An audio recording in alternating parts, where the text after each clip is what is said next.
ও ইয়ে, বৃষ্টির পর খুব সুন্দর একটা ওয়েদার, অ্যান্ড আকাশ এখনো পর্যন্ত অন্ধকারই আছে, রাস্তাটা ভেজা ভেজা, মানে ভাই স্বর্গীয় সুখ এরকম মনে হইতেছে।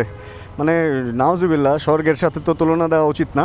গুড়ি গুড়ি বৃষ্টি এখনো পর্যন্ত পড়তেছে, কিন্তু এই টাইমটা একটা রিস্ক আছে। এই রিস্কটা হলো এইখানে হচ্ছে এই সময় সব গাড়ি ঘোড়া না অনেক স্পিডে চলে। এই টাইমটা এমন স্পিডে চলে, মানে সবার হলো তাড়াহুড়া, এতক্ষণ বন্দি অবস্থায় ছিল, কেউ না কেউ কোনো না কোনো জায়গায় তো বন্দি অবস্থায় বা আটকে ছিল, ওইখান থেকে বের হয়েছে।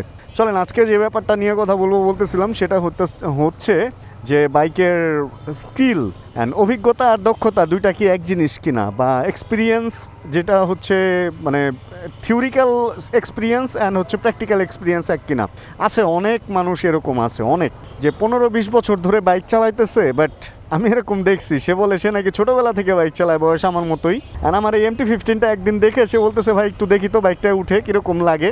অ্যান্ড সে যে স্টার্টটা দিল, স্টার্টের সময় হচ্ছে এই চটলটা এভাবে মোচার দিচ্ছে। নর্মালি FI বাইকে স্টার্টের সময় চটল মোচার দিতে হয় না। অ্যান্ড আমি ওনাকে আসলে লজ্জা দিতে চাইনি, এই জন্য আমার বাইকের ক্ষতি করুক বা যাই করুক, এই ব্যাপারটা আমি এড়ায় গেছি, বাট আপনাদেরকে এটা জানায় রাখলাম। আচ্ছা, এবার আসেন হচ্ছে অনেক সময় অনেক লোক অনেক বছর ধরে বাইক চালায়, কিন্তু মাঝে মধ্যে উল্টায় পরে ব্রেক করে স্লিপ করে, বা দেখা যায় অটোরিকশার সাথে বাইকটা ভাঙ্গা নিয়ে আসছে। এবং কিছু লোক আছে যারা খুব অল্প দিন ধরে বাইক চালায়, বাট বাইকটা দেখবেন যে তার কাছে খুব সেফ থাকে, অ্যান্ড তার বাইকগুলো খুব ওয়েল মেনটেন থাকে, অ্যান্ড সে ওইভাবে আসলে বড় ধরনের অ্যাক্সিডেন্ট বা ছোট ধরনের অ্যাক্সিডেন্টও করে না, অ্যান্ড সুন্দরভাবেই চালাচ্ছে। আসলে এইগুলা সবই হচ্ছে টেকনিক্যাল জ্ঞান থাকা এবং ওইটার বাস্তব অভিজ্ঞতা থাকা, এই দুইটার সমন্বয় যে ব্যাপারটা, এই সমন্বয়টা থাকলেই এই জিনিসগুলো হবে। অ্যান্ড সরি যে আজকে এই অন্ধকারের মধ্যে আমরা ভিডিও করতেছি। ফার্স্ট অফ অল আমি কিছু টেকনিক আপনাদেরকে শিখাই, যে জিনিসগুলো হচ্ছে আপনাকে বাইকের ব্যালেন্স অ্যান্ড বাইকের ব্রেকিং অ্যান্ড বাইক চালানোর সময় স্মুথ রাখবে। নর্মালি বাইকের মেনটেন্যান্সের ব্যাপার তো আছে, যেটা হলো প্রতি 1000 কিলোতে একটা ফুল সার্ভিস, অ্যান্ড টুকিটাকি প্রতি মোটামুটি 3 থেকে 400 কিলোতে একটা জেনারেল চেক আপ, চেনে লুপ করা, তারপরে হচ্ছে টায়ার প্রেশার, এগুলো তো আছেই। অ্যান্ড ব্যালেন্স ট্রেনিং যেটা করবেন ভাই, ব্যালেন্স ট্রেনিংয়ের জন্য যেটা সবচেয়ে জরুরি, মানে 3টা জিনিস করা যায়, তিনটা টেকনিক। প্রথমত হচ্ছে 1 নম্বর গিয়ারে দিয়ে সবচেয়ে স্লো চালায়া সামনের দিকে আগাবেন, দেখবেন যে কত স্লো আপনি চালাইতে পারেন। কারণ জ্যামে টামে এই জিনিসটা সবচেয়ে বেশি প্রয়োজন হয়, মানে পা দুইটা উপরে তুলে কতটুকু অল্প স্পিডে আপনি ব্যালেন্স করতে পারেন, তাহলে দেখবেন যে আপনার বাইকের স্লো স্পিডের ব্যালেন্সটা হয়ে গেছে এক। তারপরে হচ্ছে সেকেন্ড যেটা, ওটা হচ্ছে রোল করা। গোল একটা বৃত্ত আঁকবেন, যেটা দিয়ে আপনার বাইক মোটামুটি একবার ঘোরা সম্ভব। এন্ড ওই বৃত্তের মধ্যে সামনের চাকাটা একদম বৃত্ত বরাবর রেখে চেষ্টা করবেন এরকম কয়েকবার ঘুরতে। আবার ঘুরতে ঘুরতে মাথা ঘুরায় ফেলেন না, শেষে কিন্তু এমনিতেই পড়ে যাবেন। 2-3 বার ঘুরবেন, আবার একটু সামনে থেকে চালায় আসবেন, আবার 2-3 বার ঘুরবেন, এরকম করে এই প্র্যাকটিসটা আপনারা করতে পারেন। অ্যান্ড তারপরেরটা হচ্ছে 8। এই যে আমি যে এখন ঘুরলাম, এই ঘোরাটা হচ্ছে ওই বৃত্তের মধ্যে ঘোরাতে আপনাকে কাজে দিবে। অ্যান্ড এরপরেরটা হচ্ছে 8। এরকম মানে 2টা গোল আঁকবেন, যেটা বাংলার 4 অথবা ইংলিশের 8-এর মতো হয়। অ্যান্ড ওইভাবে করে এটাকে এভাবে ঘুরবেন। মোটামুটি এই ডান পাশেও এবং বাম পাশেও দুইভাবেই, মানে ক্লকওয়াইজ এবং অ্যান্টি ক্লকওয়াইজ দুইভাবেই ঘুরবেন। তাহলে যেটা হবে, ওভারটেকিং অ্যান্ড এই সমস্ত ক্ষেত্রে যখন আমরা বাউলি টাউলি মারি, বা এমনিতেও ধরেন যে হঠাৎ করে কোনো ইমার্জেন্সি ব্রেক প্রয়োজন হয়েছে, যে যেখানে ব্রেক করে আপনি থামাইতে পারবেন না, বাট আপনাকে বাউলি দিয়ে ব্যালেন্স করতে হবে, ওই কাট মারার ব্যাপারগুলা আপনার অভিজ্ঞতা অনেক ভালো চলে আসবে যদি এই প্র্যাকটিসগুলা আপনারা করতে পারেন। বৃষ্টিতে ভিজে ভ্লগ করতেছি, একটা লাইক দিয়ে দিন। আচ্ছা, এরপর হাইওয়ের কিছু ব্যাপার বলি, বা এমনি নর্মাল রাস্তাতেও, সেটা হলো ইঞ্জিন ব্রেক। যেমন ইঞ্জিন ব্রেক হচ্ছে যে আমরা যখন বাইক চালাই তখন দেখেন ক্লাচটা খুব একটা ধরি না।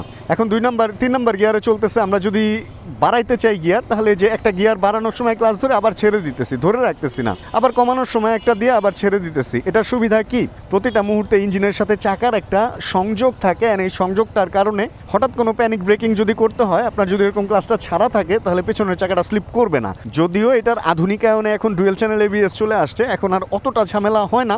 তারপরেও আসলে ম্যানুয়াল জিনিস ইজ ম্যানুয়াল জিনিস। কখন আপনাকে ABS ছাড়া বাইক চালাইতে হয় এটা তো আপনি আগে থেকে বলতে পারবেন না, তাই না? এই জন্য ABS ছাড়া বা এই রিয়েল যে এই টেকনিকগুলো আপনার জানা থাকা উচিত।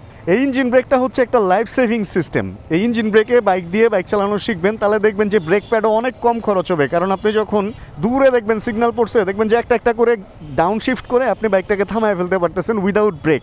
এই গেল হচ্ছে একটা জিনিস। আরেকটা জিনিস শিখতে হবে কাউন্টার স্টিয়ারিং, এবং আরেকটা জিনিস শিখতে হবে হচ্ছে ট্রেল ব্রেক যেটাকে বলে।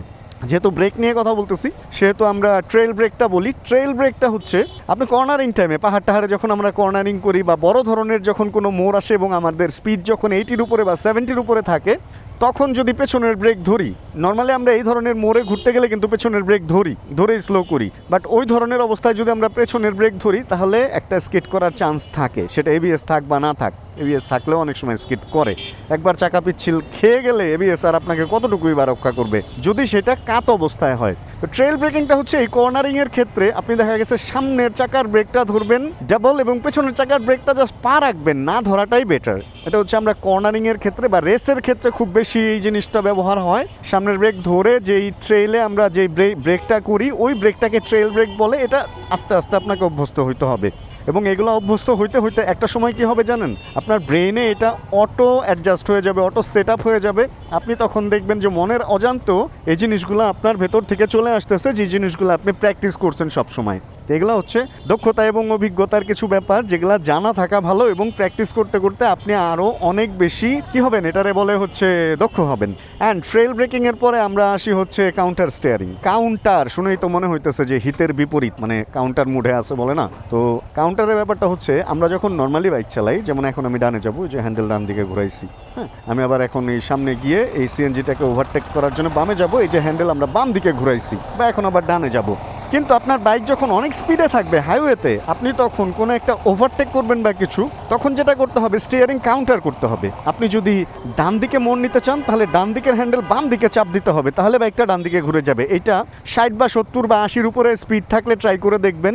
বা এরকম হয় যে এরকম চালাইতেছি না, আমি ডানে যাব, এই ডান পাশের হ্যান্ডেলটা যদি ধাক্কা দেই দেখেন বাইক ডানে চলে আসছে। আমি বামে যাব, বাম পাশের হ্যান্ডেল যদি ধাক্কা দেই বাইক বামে চলে গেছে। মানে যেদিকে ঘোরাবেন বাইক যাবে ঠিক তার উল্টা দিকে। This is call counter steering. And এই প্র্যাকটিসটা থাকা জরুরি। কেন, আমরা আস্তে আস্তে যখন চালাই তখন এক ভাও, এবং আমরা যখন ফাস্ট চালাবো হাইওয়েতে চালাবো তখন ভাও কিন্তু চেঞ্জ হয়ে যাবে। তখনকার ভাও আর নর্মাল ভাও এক থাকবে না। এই কারণে দেখবেন শহরে চালানো বাইকারগুলা বেশিরভাগ ক্ষেত্রে trail braking and engine braking and counter steering এই জিনিসগুলা না জানার কারণে পাহাড়ে গিয়ে বা হাইওয়েতে গিয়ে ফাটাক ফাটাক পড়ে এবং অনেকে জীবনও হারায়।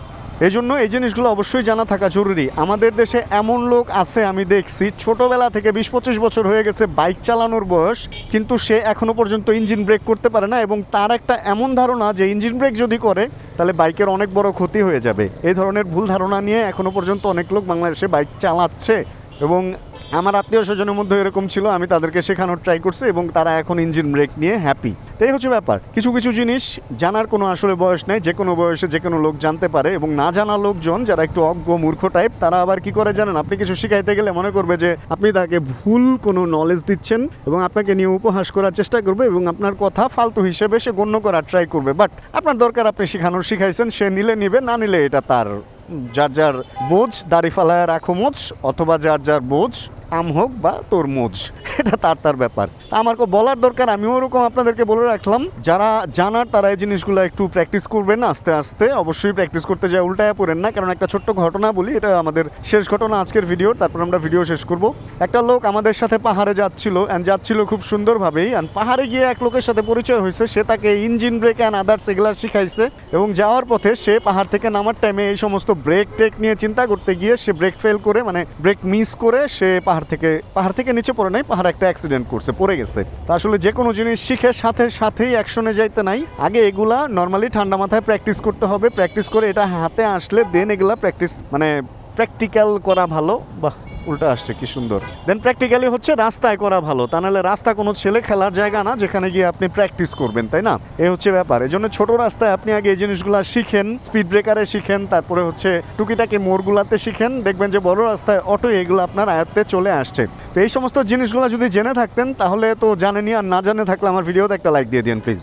লাইক জরুরি, কমেন্ট করেন অবশ্যই। অ্যান্ড এই ধরনের টেকনিক্যাল ভিডিও আর কি চান, কোন ব্যাপারে জানতে চান, যেহেতু টুকটাক নলেজ মাথার মধ্যে আছে, এগুলো আমি আপনাদের সাথে শেয়ার করতে পারবো। প্লিজ আমার সাথে শেয়ার করেন যে কোন ব্যাপারে জানতে চান। সামনে ইনশাআল্লাহ ওগুলা নিয়ে ভিডিও হবে ইনশাআল্লাহ। তাহলে আমরা আজকের এই ভিডিওটা থেকে এখানেই বিদায় নিই। বৃষ্টি হয়ে যায় এই শহরে, ঠান্ডায় ঘুরতেছি, জ্বর চলে আসতে পারে যেহেতু এখনো পর্যন্ত বৃষ্টি পড়তেছে। আর আমি জানি না আমার লেন্স কি পানিতে আটকে আছে কিনা, একটু মুছা দিয়ে নিই। তো এই ভিজে এখন বাসার দিকে যাবো। জিম থেকে বেরিয়েছি, ক্ষুধা লাগছে, একটু খাওয়া দাওয়া করতে হবে, গোসল করতে হবে। অ্যান্ড সুন্দর একটা ওয়েদার, এই ওয়েদারে আপনাদের কাছ থেকে বিদায় নিই। আজকের এই ভিডিওতে যদি কোনো কিছু ভালো লাগে ছোটো করে একটা লাইক দিয়ে দিন। চ্যানেল যদি নতুন হন প্লিজ সাবস্ক্রাইব করে আমাদের ফ্যামিলি মেম্বার হয়ে যান। জানাবেন কি এক জায়গা থেকে ভিডিও দেখছেন, যতক্ষণ পরবর্তী ভিডিও নিয়ে আবার আমি না আসতেছি ততক্ষণ ইনশাল্লাহ আমরা থাকবো ভালো, আমরা থাকবো সুস্থ এবং করতে থাকবো চিল ইনশাআল্লাহ। কিন্তু এই রাস্তার অবস্থা তো বেশি চিল। Chill bro. Check the mic and make sure it sound right, boys.